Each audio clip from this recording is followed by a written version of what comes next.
guys, and welcome back to the second episode of THIAGO'S Barmy, the podcast where we talk about everything Chelsea. And with the three same hosts as last week, Oscar, Owen and Dylan. Hi guys. Oh yeah. Hello. This week, amongst other things, we're going to talk about both of the games which took place, and we're also going to talk about some of the players who impressed us. So let's get right into it, really. Okay, so first game of the week, the Champions League game against Sevilla on Tuesday. A stalemate, as was the one against Manchester United. And was there anything to really make of it, or was it just all a bit boring? I think despite it being a 0-0, it was quite an entertaining 0-0. And I think really one thing it showed how far the defence has grown in confidence. I think the addition of Thiago Silva really solidified that. And again, I thought leading on from last week's podcast, I think we said predicted lineups and stuff. I said I think we should chuck in Reece James, and I think he again had a solid game. I think he got man of the match. Despite it being a 0-0, I think there was some positive signs, and I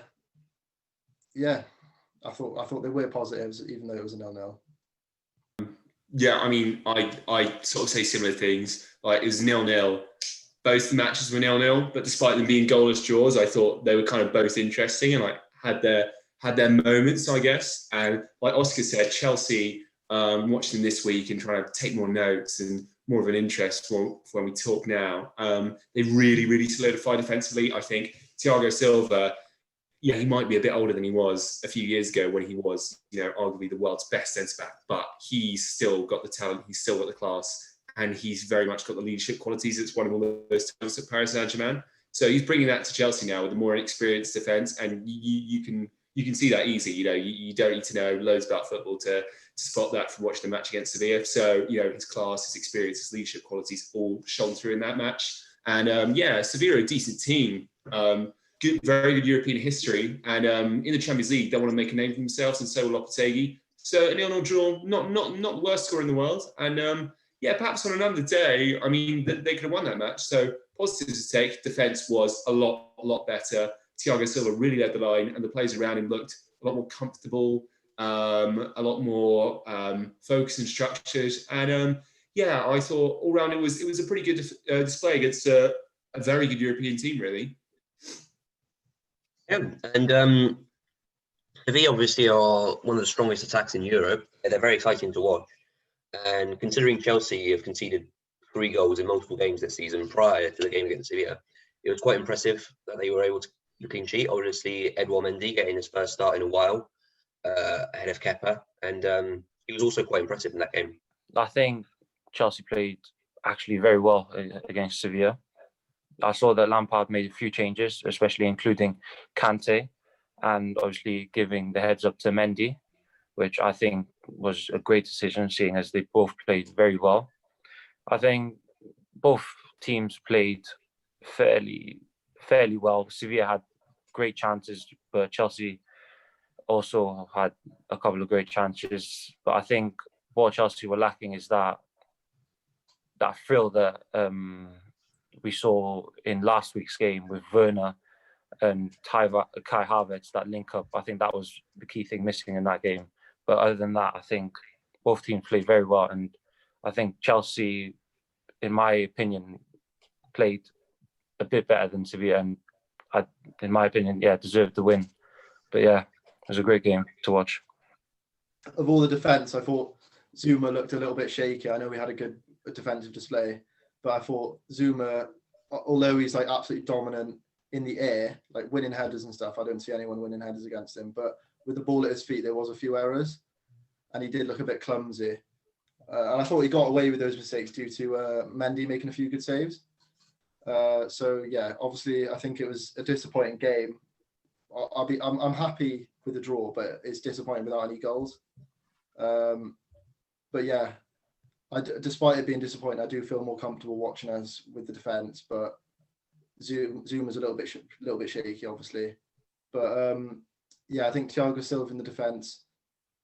I think he'll go under the radar as being really one of the most important signings we've made this summer. So yeah. Okay, so moving on to another 0-0 draw, another stalemate, this time away from home against Manchester United in Premier League. Sort of different performance from us in that game, considering Manchester United dominated for the most part of the game. Any thoughts on that, Dylan?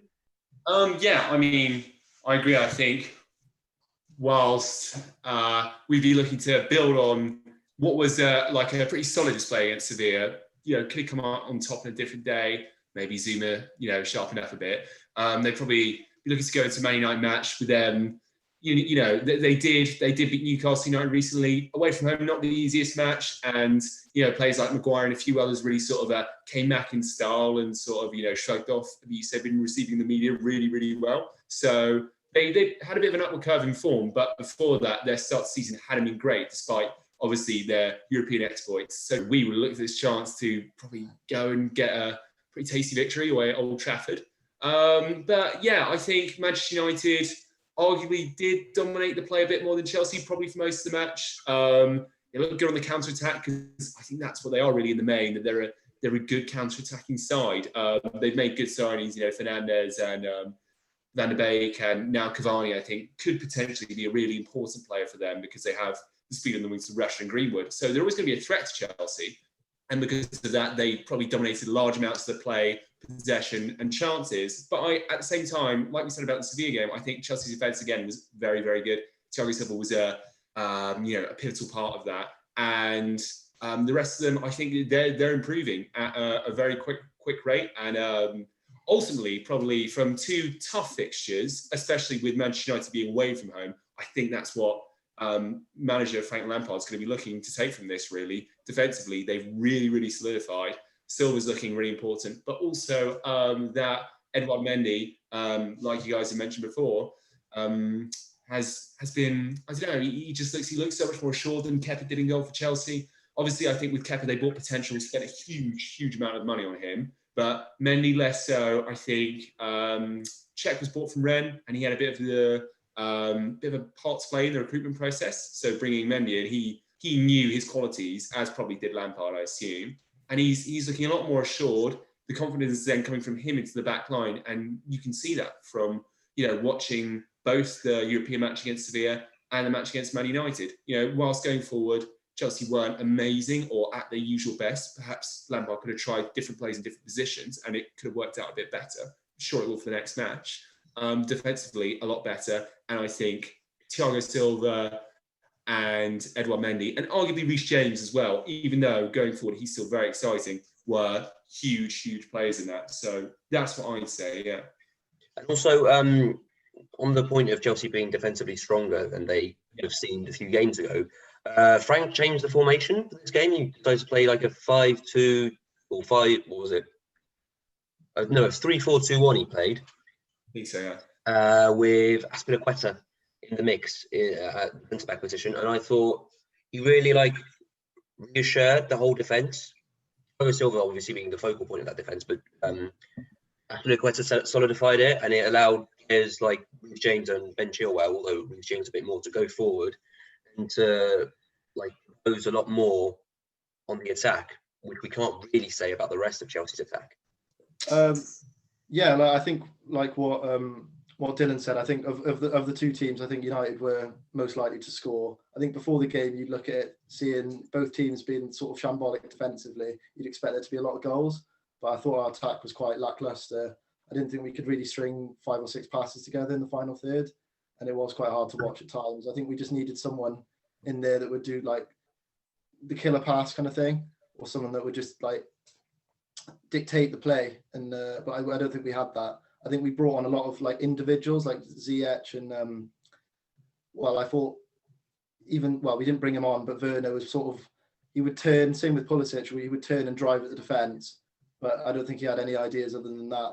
We just weren't there really in the final third. But yeah, I think continuing on with just the whole aspect of Man United being on top, I think the game ended 0-0, but I think Man United had 14 shots and 4 on target, whereas Chelsea only had 6 shots and only 1 on target. So I think defensively wise, that's like a great start, seeing as they didn't let any shots through. The defense was solid, but attackingly wise, that's poor, especially from world class strikers. A world class striker like Werner, and great attacking wingers like Pulisic, and I think you should really be hitting the target more than that, more than once in a game. And I think that one shot on target came from a free kick. Yeah. So I think that is a poor start for Chelsea. And Chelsea not conceding is also a tribute to Edouard Mendy, obviously, who had a great performance. And so moving on, we're going to talk about our top and flops from last game against Manchester United. What's to start this off? I'll start this off. Go on. Go for it. Let's go. So I think definitely, hands down, top would be Edouard Mendy. I think in both the games, in the Sevilla game and the Man United game, I think he looked confident, except for that one little mishap that happened. I think it was in the Man United game where he passed it nearly out for a corner. But apart from that, he looked solid. Unlike Kepa, he looked demanding. You could see once he made the saves, he was telling defence what they did wrong and what they could improve on. You could see that. And I think that's something, Kepa really lacked. And yeah, that's something Kepa really lacked. My top of the Manchester United game was Thiago Silva. I feel like in the centre of that back three, he really held it together and helped the defence be as solid as possible. And he was also almost playing the role of a midfielder, sometimes spraying balls wide and forward, trying to create play. And I feel like he could potentially be the best signing Chelsea have made this summer, especially on the three, even though he's 36. I think he's going to be key in improving Chelsea as a whole and making sure they're title contenders in different competitions. Yeah, I agree with you there, Zach. But my top this week was Reece James. I felt like I wanted him to come into the squad, and he did get put into the squad against Sevilla, and he was coming off the back of a good game for England, although he got red carded. I think he just looks so comfortable at the right wing back position and the right back position. I think he can do everything going forward and back. And I think people forget that he's only 20 years old. He's one of the youngest in the squad, really. And he just looked like he'd been playing for years. I felt like he dealt with Shaw quite easily. I didn't really see Shaw get past him at all. And he put a few good crosses into the box. I think our best chance of the game, although we didn't shoot, was came from a Reece James cross where he crossed it in, and Pulisic really should have got something on it and scored, really. But yeah, I think Reece James again was solid for us. And finally, who was your top of the game? So similar to what you guys suggested, I'd probably go for, originally I was going to go for Kante, but I think I changed to go for Aspilicueta, just when he was on the pitch. The difference he made in terms of helping, as a more experienced player, somebody who's been at Chelsea for 8 years, I think, and has been captain for a long time, loads of appearances in the Premier League for them, nearly the most consecutively in that whole time, so huge experience. But in the match, he was really important in terms of not only reducing the potential attacks that the likes of Rashford and a few others could create when they're coming forward on the counter. Man United are the most dangerous, but also winning the ball back, using his experience alongside Silva, and then, like you said, allowing the sort of pathway and option in time for more young creative talents like Reece James and Chilwell to get forward and sort of wreak havoc in the opposition half, which the rest of the attackers didn't do as much. But I thought, if there was any sort of glowing light in terms of Chelsea attack, actually probably came from the wing backs, but that did actually originate from Aspilicueta. And moving on to the flops now, as I said, I thought Thiago Silva was creating play almost as a midfielder. And I think he was sort of filling in the role of one of the midfielders who was on the pitch, Jorginho, who I thought struggled throughout the game to really pass the ball forward and create for our attackers. And that was supposed to be his role for this game. And I feel like the reason we didn't get a lot of chances was mainly because Jorginho struggled to create in the midfield. He was constantly passing the ball back or passing the ball to his side. And I think really didn't help us at all. Yeah, I think leading on from what you just said, Zach, I feel like a big flop was our attack. I mean, I don't think we were able to string 6 or 7 good passes together. United were working towards the goal, building in triangles and stuff, and I didn't really see any of that from Chelsea. I think we have a lot of players now that that are quite direct. Like I said before, with Werner and Pulisic, they get the ball and they drive at defenders, which is good. But I just felt like we lacked someone who had the killer pass in that game, who was going to dictate the play, and just the runs. Really, I didn't see any good just good play in general. I didn't see any of that. So yeah, just the attack really. Yeah, I think carrying on from what Oscar said there, I think, yeah, of course the attack lack, but I think it's also partially Lampard's fault. Although not so much in the Man United game, I think in the Sevilla game, he played Pulisic in his, a natural position, which could explain, although I wouldn't say it was a poor performance, it wasn't the best performance we've seen from him. I think that could be explained. And also, he saw that, Werner wasn't having the best of games, but decided to keep him on, even though, nothing was really working for him, and only bring on Tammy Abraham in, I think it was the 90th minute or something like that. And he only really managed to play for one minute, which I don't see how a striker of his caliber could really make a difference in 1 minute. So yeah, I think it's partially Lampard's fault as well. Yeah, I think Werner was just isolated, and he needed some support there. And I don't think Havertz playing on the wing. I think he played on the right. I don't think him on the right. I think he was isolated as well. I think he's better as a 10 role.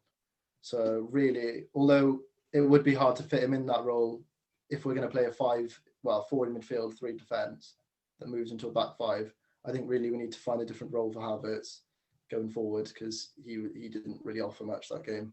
And like you said, for Lampard, a criticism would be not to take the strikers off if they're not playing well. So, yeah. I think going on from what all of you guys have said, it's clear that the Chelsea attack as a whole and Lampard's managerial choices, also Jorginho's often quite an important player, gets regularly selected. They're all relative flops. And I'm not actually going to go for a player for my selection of a flop. I'm going to go for VAR in general. Mainly, there are a few dubious calls here and there, but mainly for the penalty that I think Chelsea definitely should have had a match. It's pretty clear cut for me. Whilst we on the attack weren't the most exciting, and at the same time, though, James and Chilwell did compensate, we definitely should have had a penalty. It was pretty ridiculous that he didn't, I think, in my opinion. And it remains just a huge talking point and, point of debate for sports fans in general, because it's in so many other sports and it's implemented really well. But in football, for some reason, it's just not working. And I can't really see why. I just think there's a lot of things that need to be ironed out with VAR, and it needs to be a lot smoother, run more efficiently. So yeah, my flop of the week would be VAR. Especially considering if that penalty had been given, there's a good chance, I mean, you can never be sure, but there's a good chance Chelsea could have scored a penalty and we could have gone on to win the game. And we could have talked about the Manchester United performance completely differently. Yeah. Talking about more a defensive masterclass, in quotes. We could have been a lot more positive about the Manchester United game if that penalty had been scored. Definitely. That's just the way football is, isn't it? It's fine margins. So VAR, football's been fine margins the whole time it's been around, especially recently, whether it's international club, whatever level. But VAR makes it even more frustrating, especially when the calls are, they're pretty questionable, I've got to say. And it seems like the referee should just take control. And if they think they know the decision's right, kind of go with their instinct, really, because it's affecting matches at the very top level. And Chelsea fans, all over the world, be absolutely gutted they didn't get the penalty and slot it away. We're going to move on to our last segment of this episode, which is going to be our player of the week. I'll start. I have to give it to Edouard Mendy, coming in to that team in place of Kepa and really completely changing the dynamic. Chelsea recently have been conceding. We've been struggling to keep a clean sheet, and Mendy comes in, makes some big saves, especially against Manchester United, and we keep 2 clean sheets. So I think it's undeniable that he's made the biggest change this week, and that's why I've given him my player of the week. Yeah, again, I was going to say Reece James. No surprise there. I think he's been good going forward and back, and he's been solid in the last 2 games. So I can't really fault him. Yeah, I think although James has been sensational, I think I've got to give it to Mendy as well. 2 clean sheets in his first 2 games is incredible. And I think although yes, you could say Thiago Silva has changed the dynamic of that defence, you could also say that Mendy's dominance in that keeper role has really changed, the mindset of the players to, reassure them that we've got someone behind us that, could potentially, save us here. So yeah, I think I've got to give it to Mendy. Player of the week, I want to go for Mendy as well, but you guys have said it, so I'm going to go for Thiago Silva. He's just, I think it's obvious that he's improved the defence massively. Communicates really well, great leadership qualities, and it's all shiny through on the pitch. The defence looks a lot better. I think, like Oscar said earlier, the only one arguably was Zuma, looking a bit shaky when he was getting on the ball, not looking as kind of robust as he normally has done, but he's still quite young. So hopefully within the next few weeks, if Thiago Silva can sort of work with Zuma on the training pitch and make sure he's more confident out on the pitch alongside him, someone who's won trophies, copious amounts of trophies, then I think we'll be looking at a much more solid defence to build from, and then the attack hopefully will kind of get its like creative juices flowing again, and they'll just start winning games more easily, which is what they should be doing, the players that we have at their disposal. So yeah, I go for Thiago Silva. Oh, well, that was great stuff, boys. The episode is sadly drawing to an end. We're going to have to stop it here. Next week, we'll be talking about our upcoming fixtures against Krasnodar in the Champions League, and the game will play at Burnley next weekend. So that was all from us. This is the end of the second episode of THIAGO'S Barmy Army. Hey! And we'll see you all next week. Thank you. Goodbye. See ya. See you next week.